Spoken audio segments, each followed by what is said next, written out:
Hello, hello, hello. It is Cassandra Terry, your manifesting miracle maker, and it is Mindset Monday. Come on in, come on in. Let's do a midday check and see how your mindset is, see how you are doing today. Today, I really want to focus on self esteem and give you some questions and a worksheet that you can use to check your esteem, where you can really be honest with yourself and get a good feel, get a grip on how you see yourself, how you feel about yourself. What are the automatic messages that are playing in your head about you? Once you know what those are, then you can do. Hi, Brandon. Once you know what those are, then you are able to do some work to rewrite them if necessary. If you figure out that the things that you feel about yourself are things that are holding you back, that there are things that keep you from trying the things that you'd really like to have in life, you either feel like you're not capable or you're not deserving of those things. That's a mindset thing. It has nothing to do with what's going on around you, nothing to do with what's happening externally. So we want to be aware. The more aware you are of your own thoughts, and then you can reframe them so that they're working for you instead of holding you back. So today I have a checklist that I created that will help you to check in with yourself, see what your self-esteem level is like, and if you don't like what you find, then I've got a free course that you can take that helps you to start to really work with transforming your inner critic into your inner advocate, because I firmly believe that if we do the inner work, some of the magnitude of the external starts to fall away. We are only susceptible to what's going on around us, the things that are being said about us, if we believe them, if we buy into them, if we give them credence. So I've had people say very mean things to me, especially on TikTok lives, but it doesn't bother me because for one, they don't know me. So their opinion is what, why would I put so much into that? But two, I know me. That's what really matters. I know myself. I know my value. I know what I'm worth. My mindset has been worked on, and it's a work in progress. It'll never be done, but I listen to what I say about myself. And I discovered a few years ago that it wasn't so nice. The things that I was saying and feeling about myself, I would never say to somebody else. I would never be that mean to another individual. But we go around subconsciously beating ourselves up all the time. And sometimes we're not even aware of it. So it's my goal, it's my hope, it's my dream that I can say something, that I can provide something to you that's going to help you tap into those automatic messages, and you have the tools necessary to rewrite them so that you do start to value yourself, really believe in yourself, really understand that you deserve the life that you desire and you're capable of creating it. Once you believe that, then you're going to start acting accordingly. And if you act accordingly, things will change. Our biggest problem is we want things differently, but we keep doing the same stuff, right? If you want something different, you've got to be willing to do things differently. And so that's what I want to help us tap into. I really want us to tap into that so that the work that you need to do, you're aware of it. And then you've got a process. You have a way to start to work through those things, reframe those inner thoughts, rewrite them, become your own best advocate instead of just a critic of yourself.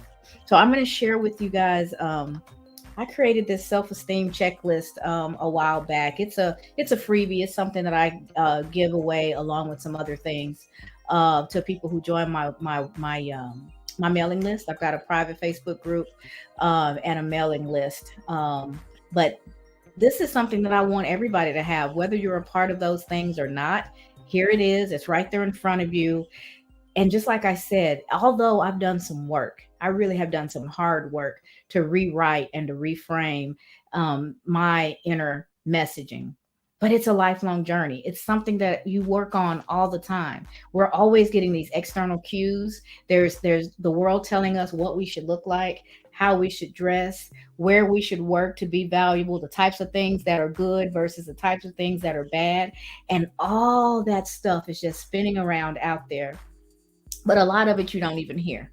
But it's the things that you grab a hold of and you decide that they're true, that can trip you up and really hold you back. So I want us to work through this checklist. If anybody would like for me to actually shoot you the list, just DM me and I'll send you the link to it so you can have it for yourself. You can probably take a screenshot and get it. If you don't want to share your personal information, I'm fine with that as well. But I want you to use this as a tool to evaluate your progress and to really identify areas where you can improve your self-esteem. And so it's just a list of questions and statements, and it's personal. This is your list for you to use in your own private time. You don't have to share the answers with anybody. The answers belong to you, and they're for information purposes only. It's not for you to judge yourself even more. It's not for you to beat yourself up. I can't believe I'm thinking this way. It's okay, because once you have the facts, you've got a starting point, and that you've got some place to work from, and you can measure your improvement. You can always come back to this in a month, come back to it in 6 months, come back to it in a year, and see if your answers have changed. That's a way that you can easily measure the progress that you're making as you work on your inner self. So the first question: do you accept and value yourself for who you are, including your strengths and weaknesses? Good morning, mother, or good afternoon. Thanks for joining. Do you accept and value yourself for who you are? Strengths and weaknesses, positive and negative, however it is you want to put it. For me, I don't think too much about strengths and weaknesses. I mean, weaknesses are just opportunities for us to improve. Once you identify an area that you'd like to be stronger in, there's your opportunity for improvement. That's all it is. It's not something to be ashamed of, not something to beat yourself up. But can you look at those things? I know what I'm good at. I also know what I'm not so good at. But I can tag a yet on that thing quickly and change my mindset about it. If it's something that I'm not good at, but it's something I'd really like to improve, instead of me just saying I can't do that, oh, I haven't mastered that yet, but here's what I can do to improve. It's a different way of thinking about it. If you tag that yet on the end, you're still hopeful. There's still possibilities. If you just say, I'm not good at it, that's a period. You're at a stop sign, end of story. There's nowhere to go from there. But if you say, I don't have these skills yet, or even I'm not good at it yet, but it's something that I intend to work on, and here's how I'm going to go about it, then you still leave the door open for you to improve that skill. It's not an all or nothing situation. We can improve anything. Some people are naturally gifted at things, like my mom just joined. She can sing. She is a naturally gifted singer. She has sang her whole life. Me, on the other hand, for whatever reason, she didn't decide to share that gift with me. I cannot. However, over the years, because I enjoy music so much, I'm better than I used to be. I can hear a little bit better. I can hear when I'm flat. I can hear, when I'm harmonizing.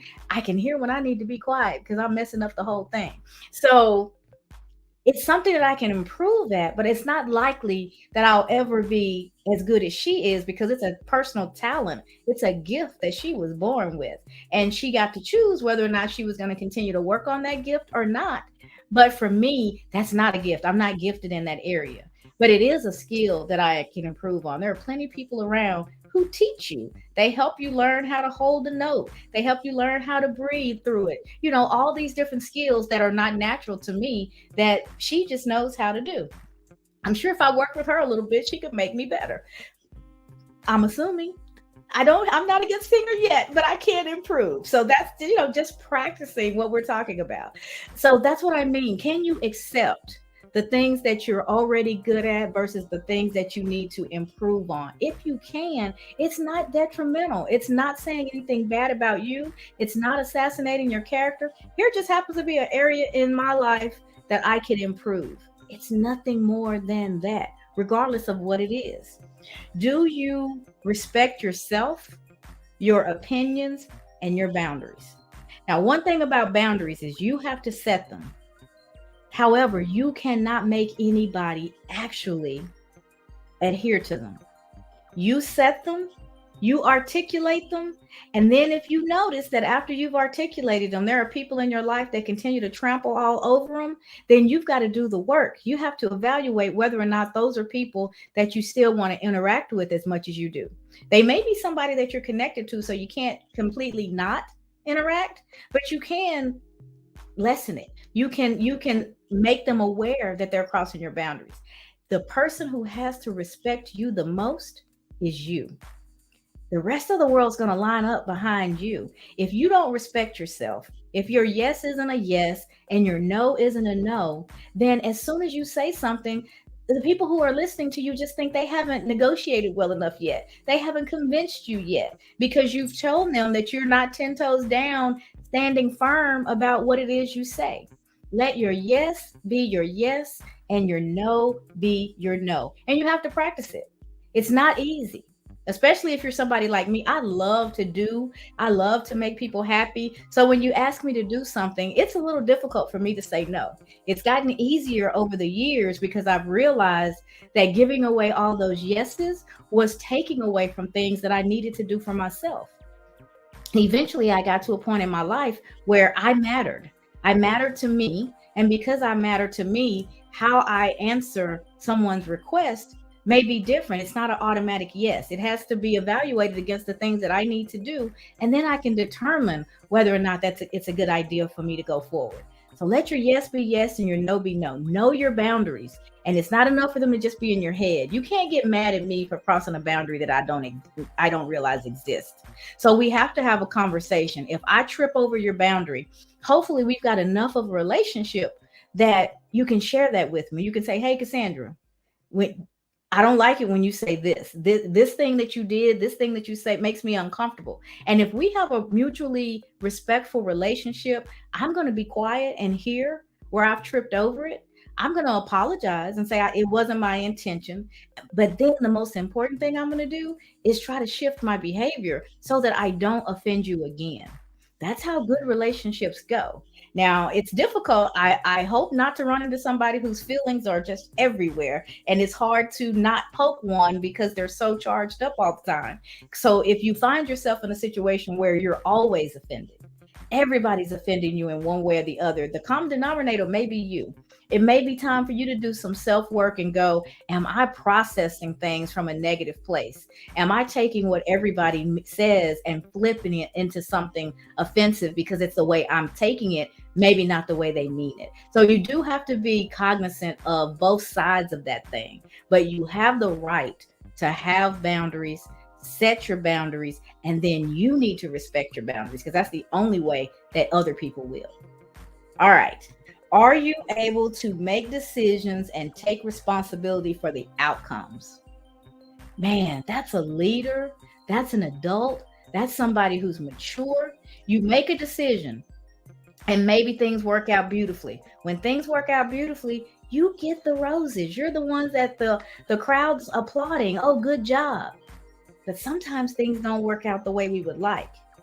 What do you do in that situation? Do you try and back out of your decision? Do you try to make excuses? Do you try and pin it on somebody else? Oh, well, if so and so hadn't told me this, I wouldn't have done that. Those are behaviors that say that you have your actions and your outcomes connected so closely to who you are and your goodness as a person, your value as a person, that you're not in a position to where you can make a mistake. That's a horrible place to live. Everybody makes mistakes. I don't care how good we are. We will make mistakes. And when we're really good, we will learn from those mistakes so that it's not a wasted experience. Learn from it and you're okay. It hasn't been wasted. You can make some adjustments, you know better the next time. But what a lot of us do when our self-esteem is not where it needs to be, we don't even give ourselves the opportunity to make mistakes. We won't look at them when we do because we're embarrassed by them. We're ashamed. We want to push it down. We don't want anybody to know that it happened. So not only am I not learning from the mistake, but I'm not even allowing those around me to learn either because I'm trying to hide this thing. Mistakes are valuable. There's so much information packed in them if we're just willing to take the lessons. Nobody wants to go around and go, "Oh, I failed at this. I made this mistake. I made that mistake." It's not like you're looking to make a mistake, but if you're not making any, you're probably not doing much. You're not stretching yourself. You're just doing the things that you know that you're good at. So you're not learning, you're not stretching. We learn so much when things go awry if we allow ourselves to. And that's all a mistake is, an opportunity to learn. So make sure that you think enough of yourself to give yourself the space to make a mistake and to learn from it. Good. Hey, Franny, how are you? Thanks for joining. Let's see. Do you have realistic goals for yourself and believe in your ability to accomplish them? So, first of all, are your goals realistic? I've talked to you guys about SMART goals before. They need to be specific, they need to be measurable, they need to be attainable, they need to be relevant, and they need to be time based. That's a real goal versus a dream. They have those elements to it. But do you believe that you can actually do it? Because if you don't, you're right. If you do, you're right. If you believe that you can do it, you'll roll up your sleeves and you'll start to do the work to figure it out. If you believe that it's not something that you're capable of or something that you deserve, you're not going to even try it. You're not going to do the work to figure it out. And so you're stuck right there. That's why I talk so much about mindset. That's why I talk so much about the inner voice, because what you believe quietly dictates what you do and what you don't do, what you'll try and what you won't try. So connecting to that inner voice opens up your life for so many other possibilities. Franny says she's beautiful. I am doing great. And yes, you are beautiful. I look forward to catching you live this week. Let's see. Do you acknowledge and celebrate your accomplishments, no matter how small they may be? We talk about this all the time. We have these big goals, these big lofty goals that we'd like to accomplish. And sometimes they're so big that we are overwhelmed and we get frustrated and we give up before we get there. The smart way to do it is to break this big thing down into little bite sized chunks. And every time you bite a chunk, every time you accomplish that piece, you celebrate. It shows you how you're doing. It allows you to see yourself moving towards those goals, and it gives you encouragement. It builds resilience. It builds confidence. So yes, have your big goals, but then you want to have little bitty goals along the way so that you can celebrate and stay energized and keep working towards them. Alicia says, I need to practice acknowledging myself. I think a lot of people do. We do need to practice acknowledging ourselves. There's some, I was on I think it was a LinkedIn event last week. And one of the things that they were talking about is this concept of bragging. And that if you are excited about something that you've accomplished and you bring it to somebody and they cheer you on, you've got a good, genuine person in your corner.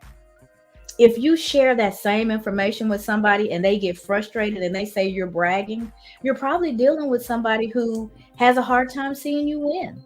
Maybe it makes them feel bad because they haven't accomplished some things that they would like to.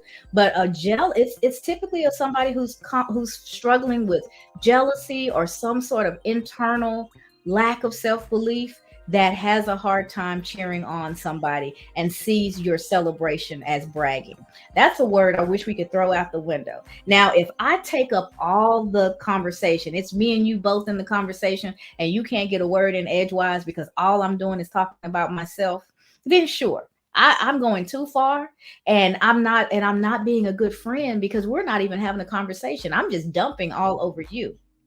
But if I really have accomplished something and I bring it to you, or you bring it to me, what you've accomplished, we should be able to stop and celebrate that thing and not be, my mom said, the green eyed monster, and not become the green eyed monster. We need to get rid of the concept of bragging and talk and be able to talk about the things that we accomplish and share that, because as you accomplish things and you celebrate yourself, you start to realize just how much you've got going on and how well you're doing. We have a tendency to talk about and see more what we haven't done than what we have. But if you stop, I don't know how old you are, but I'll be 55 in about 3 weeks. If I stop and I look back, I have accomplished a lot of things in 55 years. I believe the same is true for every one of us. But we have a tendency not to look at what we've done well, not to look at what we've accomplished. Hey, Eni, welcome. Thanks for joining. Instead, we focus on, I wish I had done this, I wish I had done that. This person is so good at this and I'm not. We just continually just jab at ourselves. We wouldn't do that to a stranger, but it's what we internally do to ourselves. So being able to celebrate the milestones, to enjoy your accomplishments, it's important. That's fuel, that's energy, it's re-energizing, and it'll allow you to keep taking those next steps to move you closer and closer to what it is you're trying to accomplish. So let's see, what's our next question? Are you able to handle criticism and learn from it without letting it affect your self worth? If you don't learn anything else from our time together, I hope you understand that you are a being who has activities, who participates in things, who does things, but who acquires things. But all of those things are not you. They're separate from you. So when you have a bad day, you had a bad day. It doesn't mean you're a bad person. When you responded worse than you would have liked to, that was a bad response. You did something that you wish you hadn't. There may be some consequences, and you have to deal with the consequences for your actions, but your actions are not you. So you can make a mistake. You can make a bad decision, but you also can come back from it. You can apologize. You can do what you can do to make it right. And then you get right back in the game and keep moving forward. What we have a tendency to do is ruminate on that thing for so long that it paralyzes us. We can't move forward because we just can't believe, I can't believe I did that. I had that happen to somebody that I love dearly a few months back. Made a really bad decision. Recognized the moment that it was over, I should not have done that. There are going to be some hard consequences. It was not a smart thing to do. And it became hard to get out of bed. It became hard to think about anything else. She was beating herself up at such a level that internally she was nothing but bruises and broken bones. The consequences never got as bad as they could have, but man, did she rip herself apart. She did make a bad decision. There's no question about that.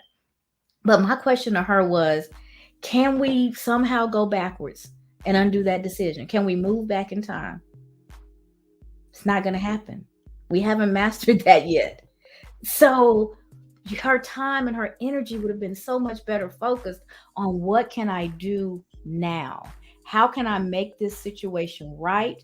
Who do I need to apologize to? It depends on what your situation is. Sometimes it's just you, but sometimes you actually hurt other people. So you've got to think about, what are the best next steps for me to take in order to improve this mess that I just made? How do I clean it up?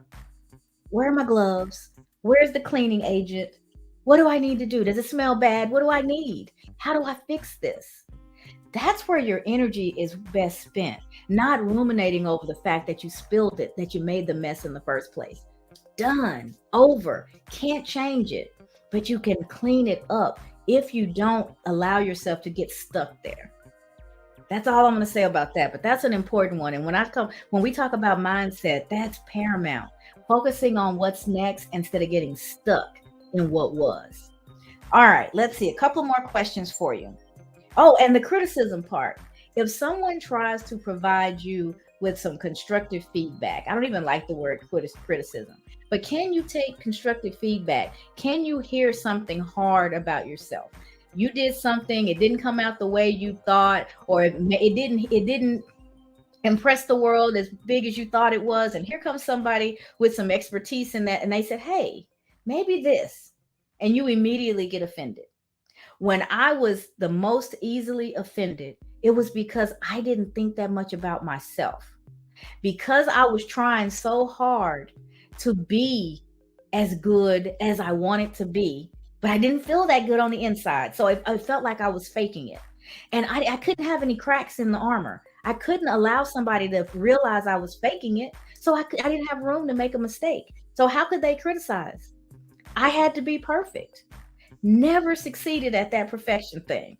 But man, did it hold me down for a long, long time. And when you feel yourself needing to be perfect, you have yourself attached to actions and outcomes instead of the spirit of who you are as a person. So you've got to figure out how to shake that stuff off of you and realize that when you wake up first thing in the morning, hair uncombed, teeth unbrushed, hadn't began your day, you are already as perfect as you're going to get. Yes, you can clean up the exterior, you can do some things, but the spirit of you, the person that you are, is already there. You're already operating in your greatness. But do you see it? Or do you need all the bells and whistles and all the spit and polish to even feel good about yourself? When you're in that situation, when it takes a lot in order for you just to feel good, you can't handle criticism because that says somebody thinks less of you. That's how you process it. But what it really means is they think enough of you to try and help you accomplish what it is you're trying to do. If that's what they're doing, accept it, incorporate it, take what sticks, take what works for you, and let the rest of it go. But none of it becomes a part of your value, your self-worth. That's the key. Can you hear that criticism? Can somebody tell me, Cassandra, you sure stuttered a lot on today's call. It was hard to keep up with you because you were fumbling around. You didn't sound as prepared. If somebody says that to me, they're probably right. I probably rushed on from one thing into the next. And I can acknowledge that and go, yeah, I need to slow down. I need to make sure that you can hear me. I can work through it. That's different from somebody just taking jabs at you and just somebody who doesn't feel good about themselves, so they have to pick on everybody else. So be discerning and understand where it's coming from, the spirit of where this information is being given from. Take what you need from it, throw away the rest, but none of it is a part of who you are. It's just a part of helping you get where you'd like to go. All right. Do you surround yourself with people who uplift and support you, and distance yourself from those who bring you down? That's important. We're back to this boundaries thing.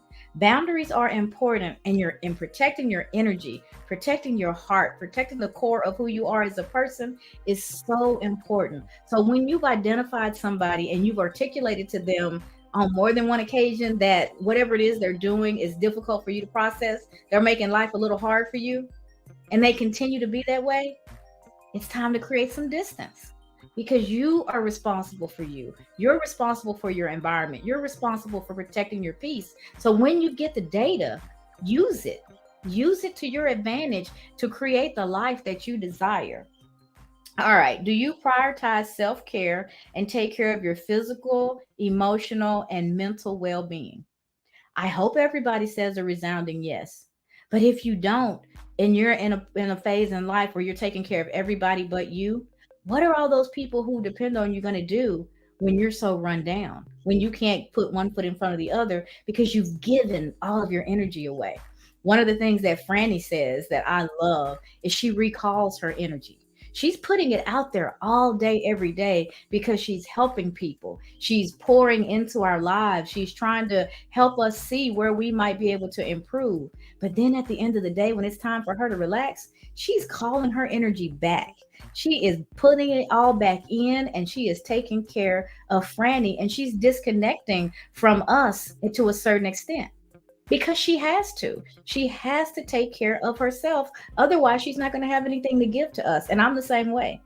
There, a little while ago, I sat still for about 12 minutes and just closed my eyes because I had been on meeting after meeting after meeting after a hard, hard workout this morning. And so I was tired. And I just needed a little bit of time. Even if it meant I was going to be a little late to something, I needed to give myself a little bit of time to just recharge. And what that says to you, what that says to me is I'm important enough to myself to give me what I need.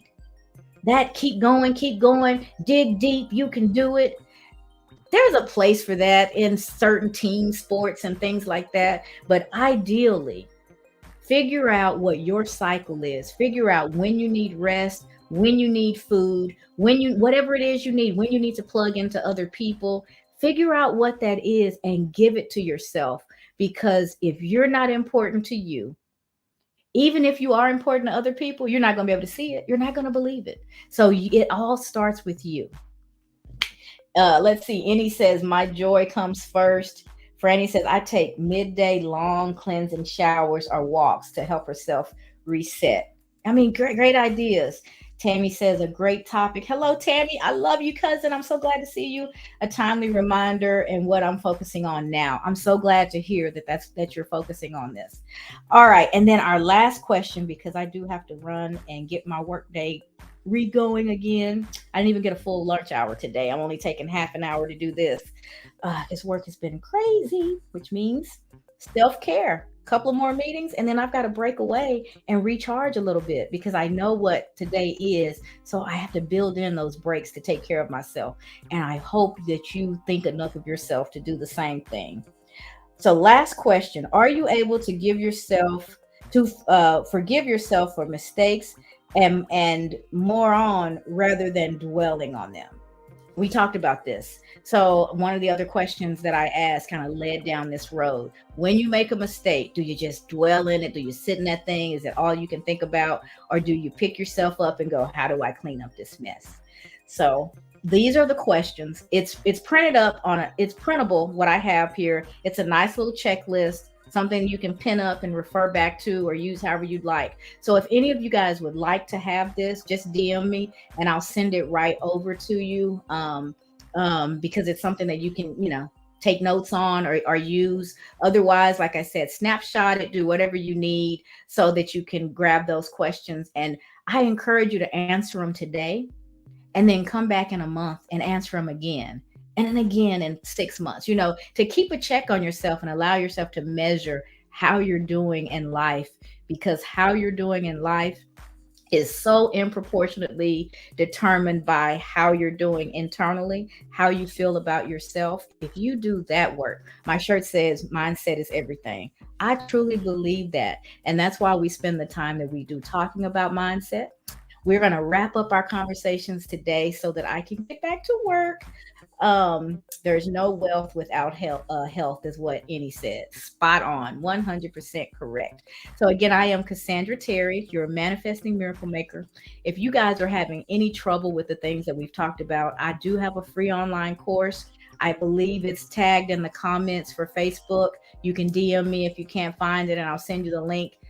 There's no credit card, there's no nothing. It's just a free mini course to help you work through some of the things that we've talked about today. It's called Transforming Your Inner Critic into Your Inner Advocate. I encourage you. Quite a few people have taken it. I've gotten good feedback. I'd love for you to do the same and let me know what your thoughts are. I am in the process. I'm planning to launch a full-fledged course, the 6 C's to eliminating self-limiting beliefs, on 4/27. Probably before this week is up, I will officially announce it.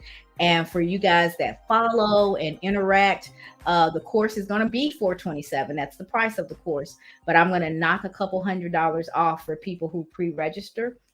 It's an online course that you'll be able to take self-paced, but it has all kinds of stuff in it, like this checklist. It has a goal setting guide, all kinds of things that you'll eventually get to after you work on those self-limiting beliefs. So be encouraged, guys. Check in with yourself and know how you're feeling about you. It's important because how you feel about you dictates how you feel about everything else. So do the work. Reach out to me if I can help you in any way, and go and enjoy the rest of your Mindset Monday. I will see you tomorrow at 7 a.m. Central for Transformation Tuesday, where we talk about change and how we can manage it. All right, you guys enjoy the rest of your day, and we will talk tomorrow. Thank you so much for joining.